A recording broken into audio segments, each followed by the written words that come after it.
जब पानी कहते हैं ना सर से ऊपर चला जाता है, तब उनको याद आता है कि अरे यमुना में बाढ़ आ गई, because they have not open, they have not seen the that these were clogged for so many years. That's why the Yamuna was flooded. So I think then only we rise up. Okay, we need to do take some action. Why then?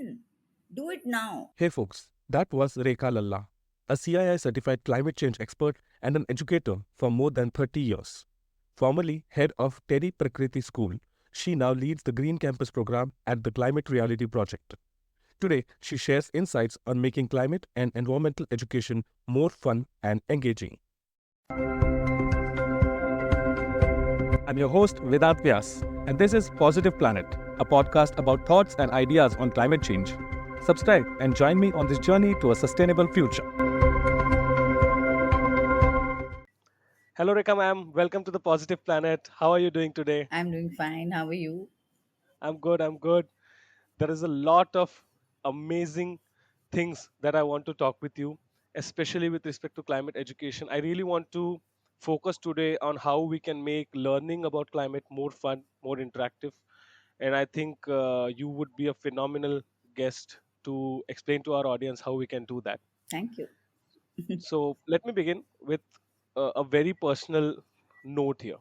So when I was in school, we had this subject called environmental studies. Okay, it's not a main subject. We used to receive only grades. There was no impact on my final rank and marks. So you know about my attitude and other people's attitudes were. And I'll be very honest again that I did not like the subject then, and it was after I thought about it, primarily two reasons. Number one was the course style was too boring and too theoretical, to be very precise.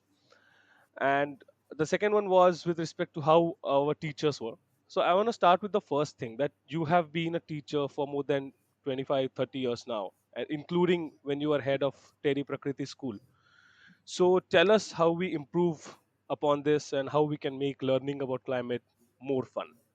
So I feel that half of my life, I would say that from a pre-nursery to 12th, I see count the year number of years students put in, and 60% of their young life they spent in school only.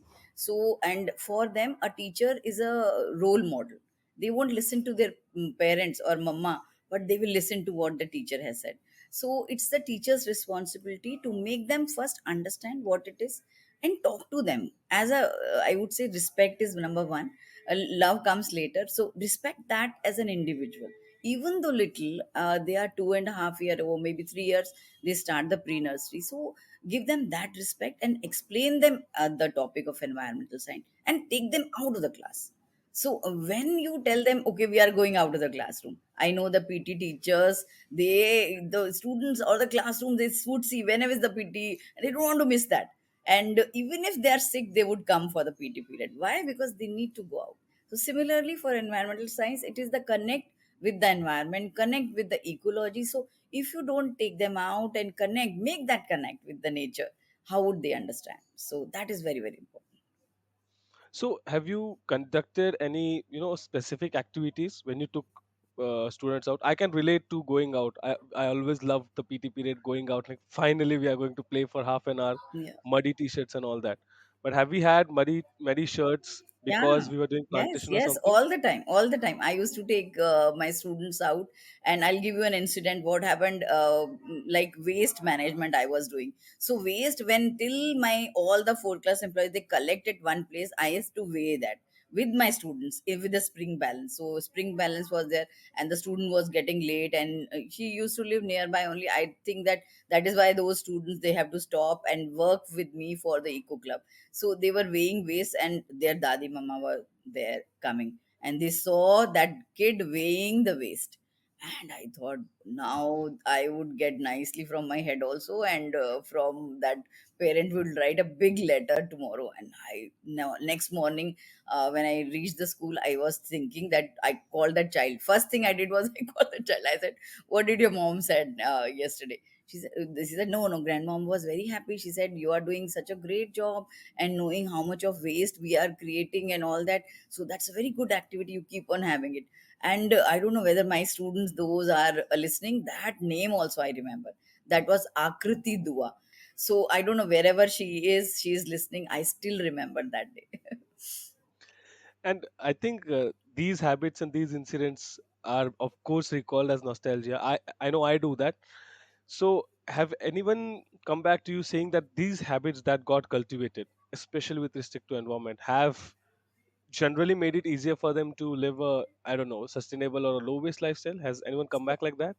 No, I always believe that it is not for they have come back or not.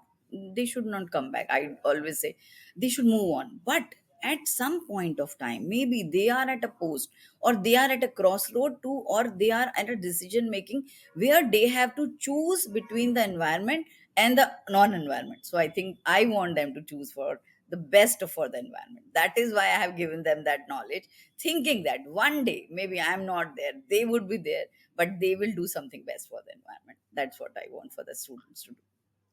Fascinating. Sowing the seeds, I would say.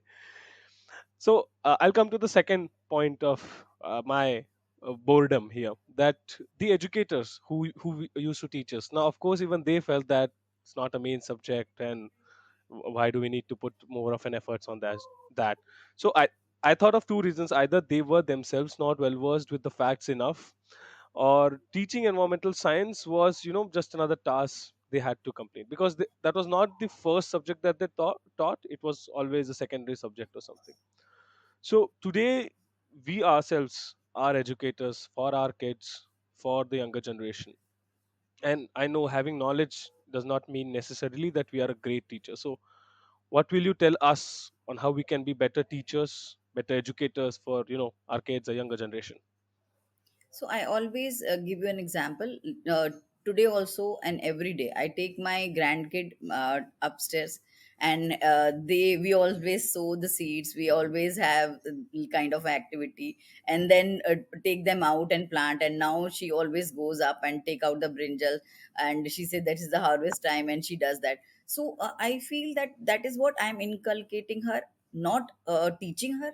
It is not a teaching like teaching, she doesn't understand that is a teaching, but that's a lifelong teaching. She will always remember that she has was planting, she was harvesting, she was doing, she was appreciating nature. So in the today's kid, I think that is an advantage, that you have a social media, such active social media. Minutes they do an activity and it's on Instagram, you know, and or Facebook, or for there are so many other platforms which I'm not very well versed with. So but in my time, I used to take my students, print pamphlets, and they have to go to each houses and giving their campaign, that this is my campaign, and like 4 to 5 students in one group, I would sit this side and everywhere. This is how I used to campaign for my whatever the campaigns I used to take up for the environment. So it was very difficult, like putting at one platform, but that is very easy. So one thing I would tell the students, or those who, anyone for that, I think lifestyle changes, one thing I need to take up and makes and stick to that. I think for 27 to 30 days, practice that and it will come into your system. Someone, any one thing they should take up. And ma'am, when you were doing this, like I think Terry Prakriti School would have obviously given a lot of support to for such activities. But when you were in other schools, or when you now that you're talking with people from other schools, are they willing to take this up as something, just half an hour, spend time with nature, sow the seeds, do something like this? Are school authorities actually willing to do this? See, it depends on the school, especially the authorities or the management. But most of them, I would say, 100% knowledge is there. But the action part, some of them are very, very active. Some schools are, I would say, so active that they are doing till the tea of it. They do it with the students. They are very much interested into it. Everybody knows the climate change is there and they need to do something.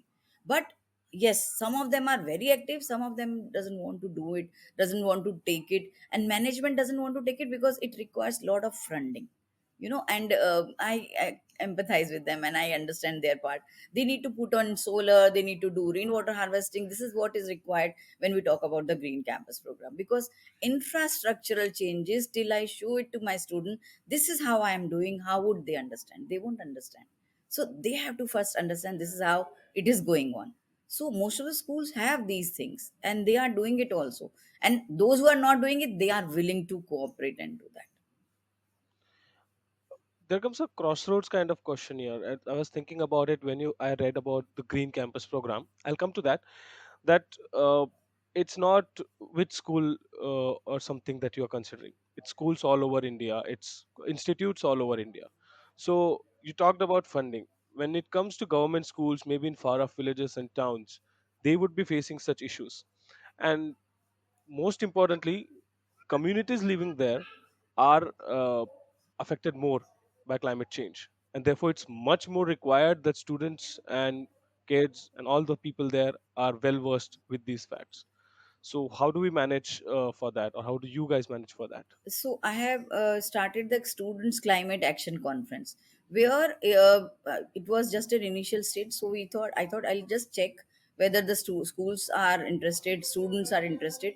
So we took only 6 states in that, and plus we had Nepal, we had Bangladesh over there.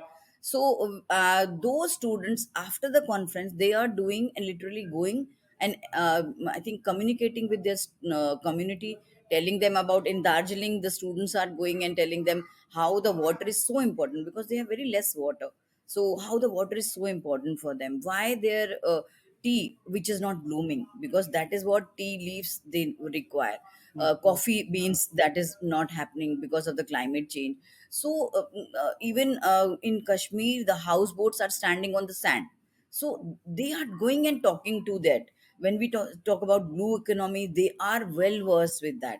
So they started that movement, community action, community talking, even with the farmers, the Odisha farmers, how they are facing what is, because of lot of now of cyclone was there, and how it has destroyed them. So students are up and about in the field taking action. So when I see that, I really feel so heartwarming it is to see them on ground and doing that action. Even Nepal, there was a Kanti lake which was I think they were thinking of turning it into tourist spot. So all the students, they marched, and even the school started the marching and protesting that. So I never told them like that to do the march or to do something. But when you talk to the students, students are take it very aggressively about climate change. When you talk to them, make them understand, and they are out and about. So the school also supported them, teachers also support them. So I think it is the kind of enthusiasm of the students plus the support of teachers and the school that they are in action. All right. uh, I want to switch over a bit to the green campus program. Lovely initiative. For our viewers, it is where you enable schools and colleges, universities to preserve nature, their resources, and make their campuses, as it says, green campus. Now, if I am to implement a green home program or a green society program, what insights and secrets can you share that will help me make it successful? Okay, a few things which I do. Number one is air. When we say, well, this is for a domain program, so air, water, waste, energy, biodiversity, I would go one by one. So for air, I would say only two things. Number one, for air, in my house, we don't have anything lit. Like we don't light up anything. Okay. Agarbatti, joystick, as we say, we don't burn it. So because once we are burning it in front of god, that I'm smelling. So any perfumes, like we use colin, we use sprays, we don't do it. And even for that kachua chap agarbatti or whatever, you burn it, that I think For mortines and mosquitoes. all kinds of mosquito repellents and all that, I don't have it in my home. I have the electric thing which I keep it at one point, and all the ants and that flies would go there. And in my garden, I don't have any kind of a spray or insecticide, pesticide, I don't use. That's why butterflies are there. I can see a lot of butterfly. It is kind of a butterfly garden, all lovely, I would see. It is so nice to see the black butterfly, yellow, all colors are there. So one is for the air quality. If the air quality is good, then you have like safe for yourself, safety for yourself, because whatever I'm breathing in. And plants, I think two things: don't burn anything, don't use any sprays, and don't, and keep the plants. So three things for air quality. And then water management, the ro water, whatever, 10 liters that tank is, but we Mhm. waste 30 liters of water for that. I think three buckets are there in my house, they're lined up permanently. I have fixed up a pipe, and I take that water and use it anywhere. It's just a clean water only which is supplied. That's for water I do. And then waste, whatever the kitchen waste, I compost it and use it for my plants. I have lots of plants and vegetable garden, and I use it for that. So three small steps I think everybody can do. It's very easily doable.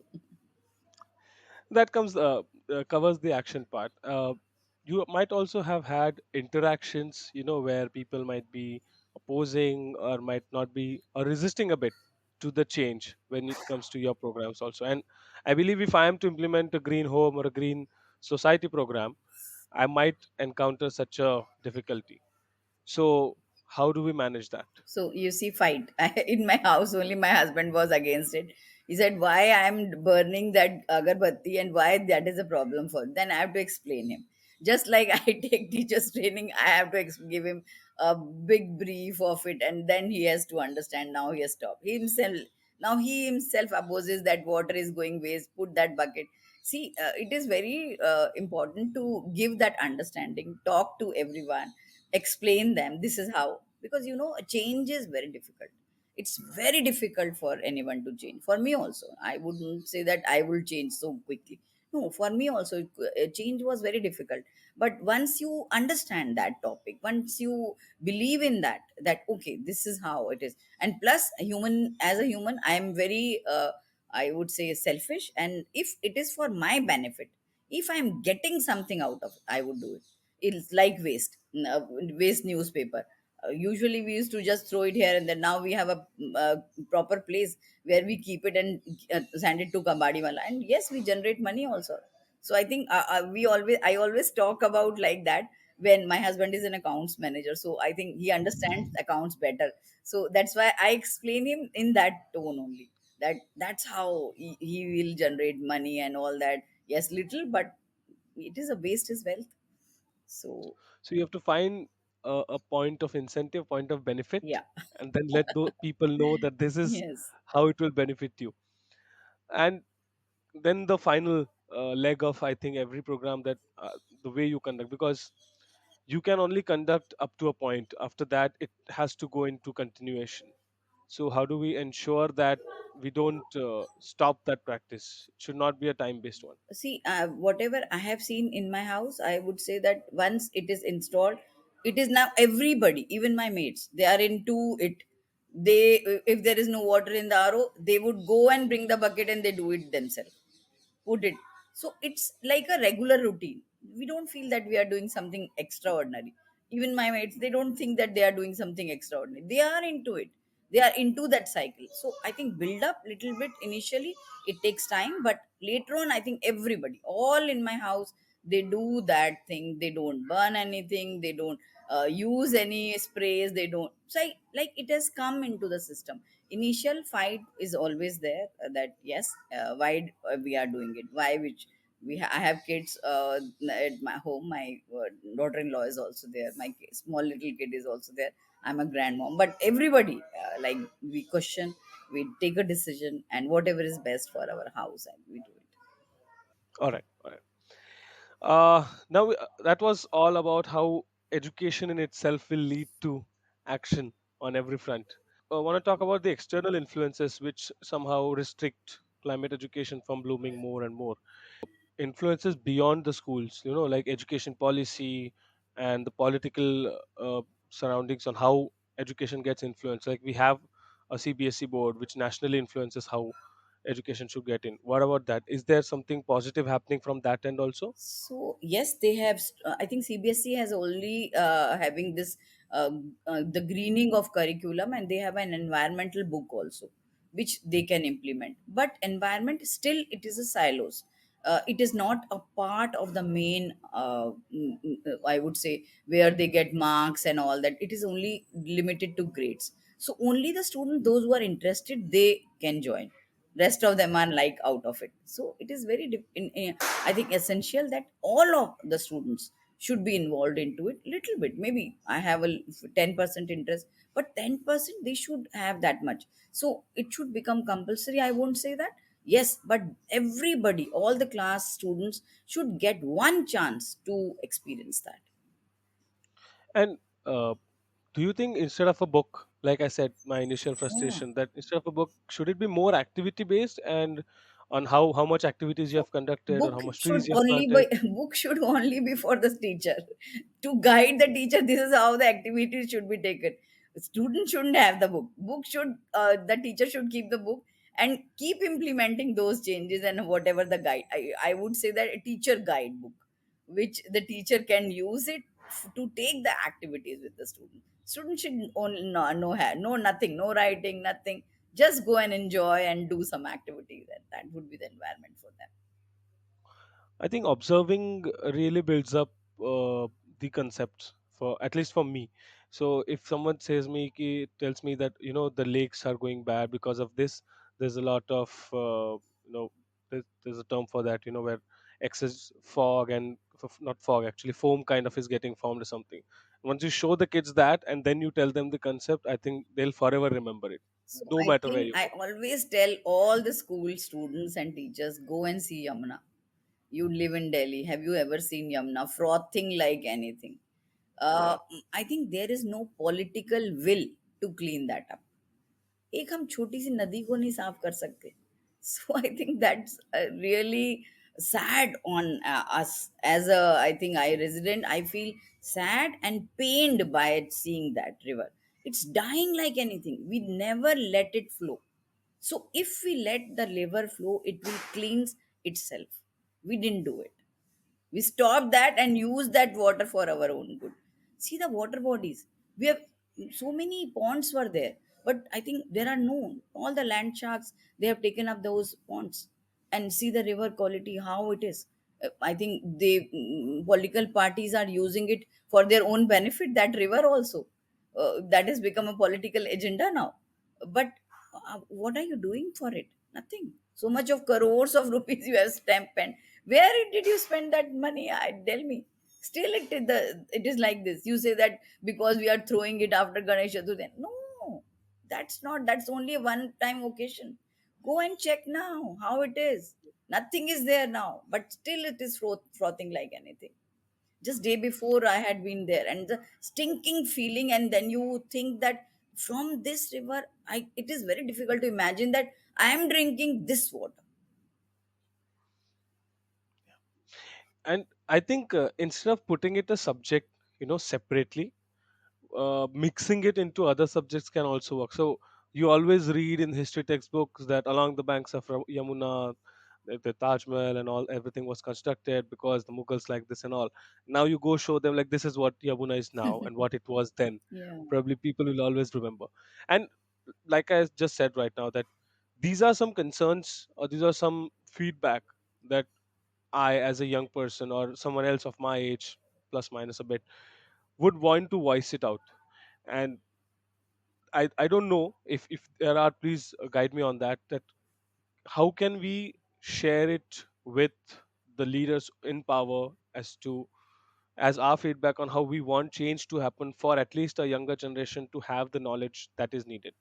that's why I told you that I don't want my students to come back and tell me that they remember. No, when they are maybe a politician, they have turned, maybe they have become something good. See that whatever effluents are putting into Yamuna, who is putting, stop that. I think, see, that is only one river, but I have gone to different states, all same situation. Everywhere the situation is same. what what I don't know what is the solution they are thinking of. If that is how the state is, what would they do once it crosses their head? जब पानी कहते हैं ना sir से ऊपर चला जाता है, तब उनको याद आता है कि अरे यमुना में बाढ़ आ गई, because they have not open, they have not seen the that these were clogged for so many years. That's why the Yamuna was flooded. So I Yeah. think then only we rise up. Okay, we need to do take some action. Why then?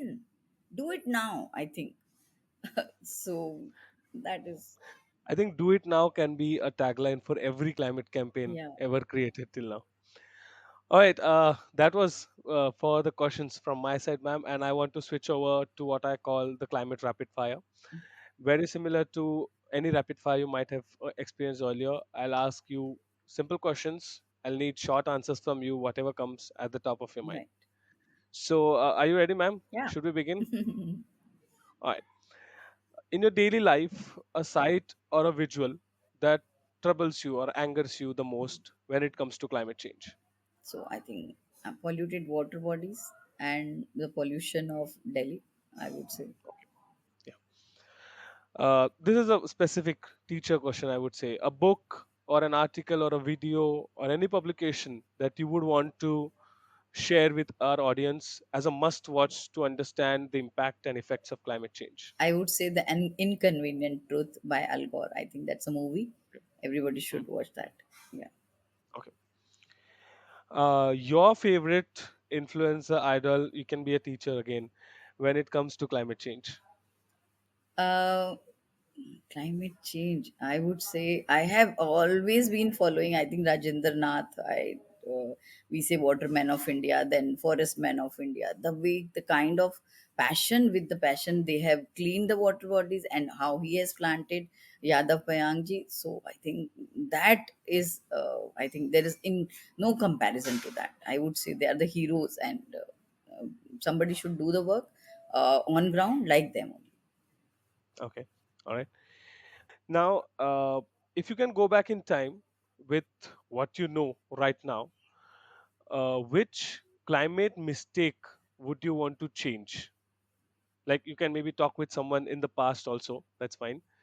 But with whom would you want to talk and what would be that particular point in time? I think once I'm a teacher, I would change the school, I think, curriculum and include the climate change book, or I would say environmental book for everyone from pre nursery till the college. And if you, I sometimes I talk to the college students also, they don't have that much of knowledge. What that knowledge, even the pre nursery of which where I teach, they would have. Your favorite place of travel that you want to generally go to?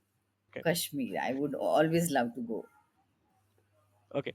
Now, at Kashmir, there is you are given a hoarding to write a message upon. It's a one-liner message or a two-liner something with the promise that it will garner millions and millions of impressions. So, what message would you like on that? I would say preserve whatever you have, because I think whatever they have, no state, I would say so many states in India, we don't have it. The beauty, the greenery, the mountains, I think let them be like that. I think preserve it with all your might and whatever you have to do for that. And I would join you. Great. Now you have a superpower to listen to one of the nature's ecosystems, like forests or oceans and lakes, mountains, all of these things. So, whose problem would you like to listen to, and what would be the problem? So I would like to listen to the forest. I would like to listen to the water bodies, and I know their problems. Forest, because they are going away, like vanishing, I would say.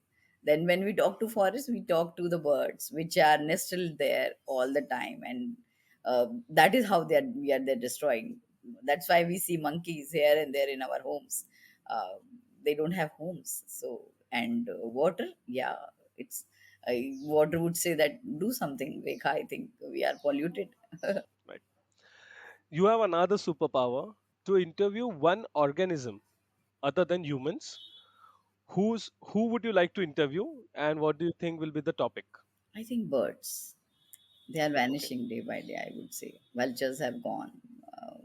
And that's why we see pigeons everywhere. So I would like to talk to all the birds and what are the problems they are facing in today's worlds, and vanishing birds, animals, they are vanishing like anything. We are killing them for our own good. And yeah. All right. And finally, given $1 billion, what sustainability problem would you like to solve? Oh, I always have this dream. Thanks for asking that question. I would buy land and build up a forest and sit or live inside that forest and see that nobody cuts that forest. And I will invite all the species in the world to come and live there. I would provide them all the protection and anything, whatever the money you would give me, I will build on that for them. That's a brilliant answer, ma'am. And that concludes our discussion for today. Thank you so much for giving so great insights about education, and I hope our audience got to know something out of it. I hope you enjoyed yourself too. Yeah. I'll like to meet you soon. Thank you so much. Thank you. Hey folks, I hope you enjoyed the episode. So do like, share, and comment on what you think of it. I'll be talking with many such amazing people who are saving our beautiful planet. So don't forget to subscribe. I'll see you soon.